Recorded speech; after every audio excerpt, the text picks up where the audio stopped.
Hello everyone, I hope you all are doing very well and I hope आप सबकी preparation भी बहुत अच्छी चल रही है। आज का जो सेशन है इसमें हम स्पेसिफिकली बात करेंगे ट्रांजिस्टर के ऊपर पूछे गए एक प्रीवियस क्वेश्चन की, जिसे हम डार्लिंगटन ट्रांजिस्टर भी कहते हैं। ठीक है, तो सर्किट देख के तो थोड़ा सा, अगर फर्स्ट टाइम एग्जाम में ऐसा क्वेश्चन आ जाए तो ऑफकोर्स देख के डर लगेगा, but we will break down the question in two steps, ताकि कोई भी क्वेश्चन आ जाए बेस्ड ऑन ट्रांजिस्टर आप इजीली कर पाओ। ठीक है, सो फर्स्ट ऑफ ऑल जो भी स्टूडेंट्स टारगेट कर रहे हैं कमिंग CSIR नेट एग्जाम को, उन सभी के लिए बूस्टर बैचेस लाइव, एंड आपको गूगल फॉर्म का लिंक मिल जाएगा डिस्क्रिप्शन बॉक्स में, जिसे फिल करके you can register in the batch. ठीक है, ओके, सो स्टार्ट करते हैं। This was the question I am talking about. So ये नेट का ही प्रीवियस से क्वेश्चन है। एंड डार्लिंगटन ट्रांजिस्टर में होता क्या है, दो ट्रांजिस्टर्स हैं, एक ट्रांजिस्टर का जो एमिटर करंट है वो दूसरे ट्रांजिस्टर का बेस करंट है। ठीक है, लेट्स सी क्वेश्चन में गिवन क्या है। The figure below shows a circuit with two transistors Q1 and Q2 having current gains beta 1 and beta 2 respectively. The collector voltage VC will be closest to. आपको क्या find out करना है? देखो, कोई भी क्वेश्चन आ जाए, सबसे पहली बात तो सर्किट को देख के डरना नहीं है। Let me tell you the steps. Transistor के ऊपर अगर क्वेश्चन आता है, दैट मीन्स KVL अप्लाई करना है, आपका क्वेश्चन सॉल्व हो जाएगा। Transistor is equals to KVL, that's it. अब स्टेप्स क्या फॉलो करने हैं? सबसे पहले तो लिख लो कि कौन सा टर्मिनल है, मतलब एमिटर बेस कलेक्टर टर्मिनल कहाँ कहाँ है। उसके बाद करंट की डायरेक्शंस ड्रॉ करो, एंड जितने भी एलिमेंट्स कनेक्टेड हैं सर्किट में, जितने भी रेजिस्टेंसेस कनेक्टेड हैं, ड्रॉ कर लो किसमें से कितना करंट फ्लो कर रहा है। ठीक है, उसके बाद देखो कि क्या फाइंड आउट करना है। डिपेंडिंग ऑन आपको क्या फाइंड आउट करना है, KVL अप्लाई करो, दैट्स इट। ठीक है, KVL अप्लाई करने के बाद आपको इक्वेशन मिल जाएगी, एंड फर्दर आपको बस थोड़ा सा मैनिपुलेशन करना होगा। You will have to use some formulas related to current gain, जैसे इस पर्टिकुलर क्वेश्चन में आपको करंट गेन गिवन है, current gain and IE is equals to IB plus IC। सिर्फ यही फॉर्मूलाज यूज करना होगा और मैथमेटिकल कैलकुलेशन करनी होगी, दैट्स इट। ठीक है, let's do this question and then we will just summarise the steps. Okay, now let me draw the circuit just for better understanding. ठीक है, ताकि आपको थोड़े और अच्छे तरीके से समझ आए कि हो क्या रहा है। एक ट्रांजिस्टर है आपके पास, इसका जो एमिटर करंट है ना, वो दूसरे ट्रांजिस्टर का बेस करंट है। सो यहाँ पर एक रेजिस्टेंस कनेक्टेड है, एंड अपार्ट फ्रॉम दैट यहाँ पर भी एक रेजिस्टेंस है, एंड एक रेजिस्टेंस आपके पास है यहाँ पर। ठीक है, and this is VCC, this is VCC and this is VC जो आपको फाइंड आउट करना है।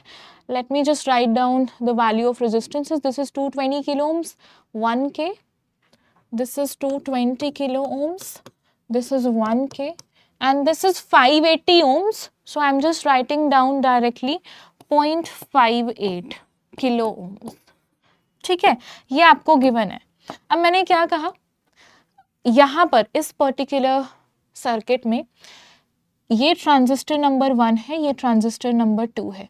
इस ट्रांजिस्टर का जो एमिटर करंट है वो सेकेंड ट्रांजिस्टर का बेस करंट है।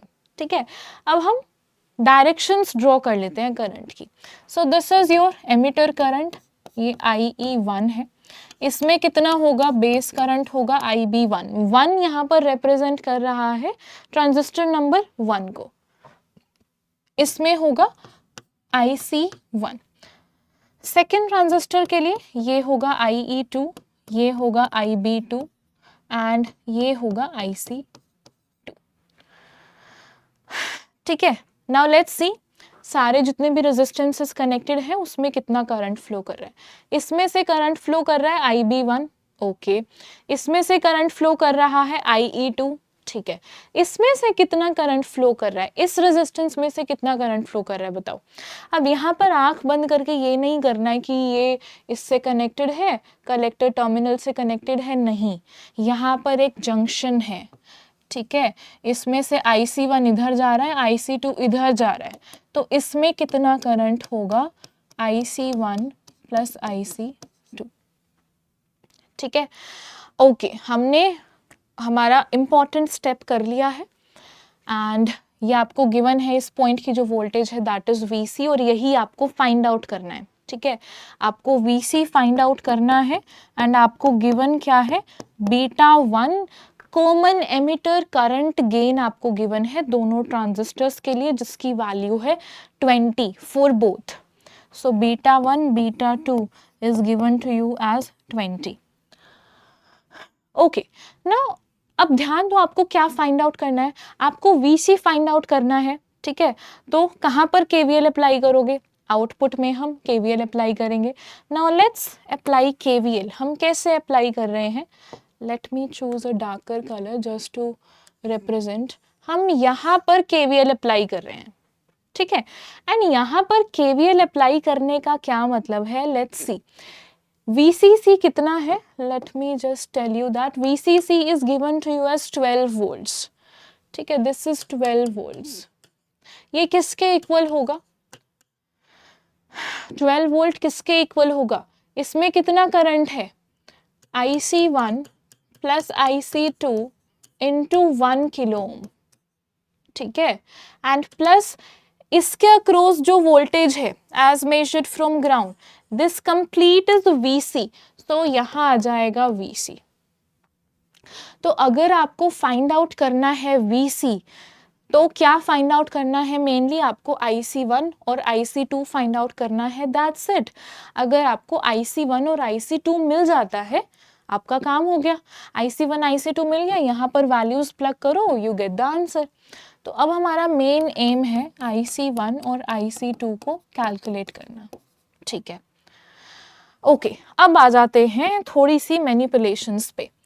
आपको गिवन था ना β1, सो वो किसके इक्वल होता है, IC बाय IB। तो IC1 बाय IB1 ये आपको 20 के इक्वल गिवन है, so we get IC1 is equals to 20 IB1। Similarly we get IC2 is equals to 20 IB2। अब IC1 और IC2 जो आपको फाइंड आउट करना था, उनका रिलेशन आपने फाइंड आउट कर लिया IB1 और IB2 की टर्म्स में। ठीक है, और क्या पता है हमें, that IE1 is equals to IB2, IE1 is equals to IB2, ये भी हमें पता है। ठीक है, अब हम KVL अप्लाई करेंगे इनपुट में, क्योंकि हमें IB1 तो चाहिए ही चाहिए, तो हम इनपुट में अब KVL अप्लाई कर रहे हैं इस तरीके से। इनपुट में KVL अप्लाई करो, मैं यहीं पे इक्वेशन लिख रही हूँ जस्ट फॉर बेटर अंडरस्टैंडिंग। ठीक है, स्टार्टिंग फ्रॉम 12 वोल्ट किसके इक्वल है, 220 किलो ओम्स में करंट जा रहा है IB1, इधर आ जाएगा 220 टाइम्स IB1 प्लस इसके अक्रॉस VBE आपको गिवन था क्वेश्चन में, this is 0.7 volt, this is also 0.7 volt. ठीक है, VBE आपको 0.7 वोल्ट गिवन है, इधर 0.7 और इधर आ जाओ, इधर भी 0.7। इसमें कितना करंट है IE2, तो 0.58 IE2। ये है सेकंड हमने KVL अप्लाई किया। अब आपको सॉल्व करना है IB1 के लिए, बट IE2 इसको भी रिड्यूस करना होगा। ठीक है, IE2 किसके इक्वल है, अब IE2 किसके इक्वल है, हमें पता है IE2 is equal to IB2 plus IC2, right. हमें ये भी पता है IC2 जो है that is equal to 20 times IB2 plus 20 times IB2, ये आ रहा है 21 IB2, और हमें ये पता है IB2 इज IE1, तो IE2 is equals to 21 times IE1। Now further IE1 किसके इक्वल है, IB1 प्लस IC1, तो ये आ रहा है 21 टाइम्स IB1। तो अल्टीमेटली आपको IE2 किसके इक्वल मिला, 21 मल्टीप्लाइड बाय 21 IB1, मीन्स 21 का स्क्वायर IB1। अब ये आप यहाँ पर सब्सटीट्यूट करोगे, यहाँ पर सब्सटीट्यूट करोगे 21 का स्क्वायर IB1। अब आपकी कंप्लीट इक्वेशन IB1 की टर्म्स में है, यहाँ से कैलकुलेट करो IB1 की वैल्यू। ठीक है, IB1 की वैल्यू मिल जाने के बाद IB2 फाइंड आउट करो। ठीक है, ये फाइंड आउट करने के बाद IC1 IC2 मिल जाएगा, ये दोनों मिल जाने के बाद आपको VC मिल जाएगा। सिर्फ और सिर्फ अब मैथमेटिकल कैलकुलेशन है, दैट्स इट, नथिंग एल्स। ठीक है, just use your calculators and find out the values. And जो आपसे ना क्लोजेस्ट वैल्यू पूछी गई थी, ठीक है, कि क्लोजेस्ट वैल्यू क्या है, यहाँ पर ऑप्शंस कट हो गए हैं, तो closest value I am just telling you कि जो VC की वैल्यू आएगी, closest value, that is 2.2 volts. You can verify this, 2.2 volt, please verify this and please ये कैलकुलेशन आप कंप्लीटली सॉल्व करना। एंड जस्ट सो दैट आप confuse ना हो, let me tell you a few values. ठीक है, just a second, या सो IB1 जो आपको मिलेगा ना, प्लीज ये वेरीफाई कर लेना, 22.28 माइक्रो एम्पियर्स मिलेगा। एंड IC1 आपको मिलेगा 4451 micro amperes. IC2 will be 9.353 milliamperes and VC is 2.2 volt and this will be 457.67 microamperes. Please verify these values. सिर्फ कैलकुलेशन वाला पार्ट है, नथिंग एल्स। आई होप आपको स्टेप्स क्लियर है। हमने सिर्फ और सिर्फ करंट की डायरेक्शन सॉर्ट आउट की हैं, उसके बाद KVL अप्लाई किया, depending on what is being asked हमने KVL अप्लाई किया है, दैट्स इट।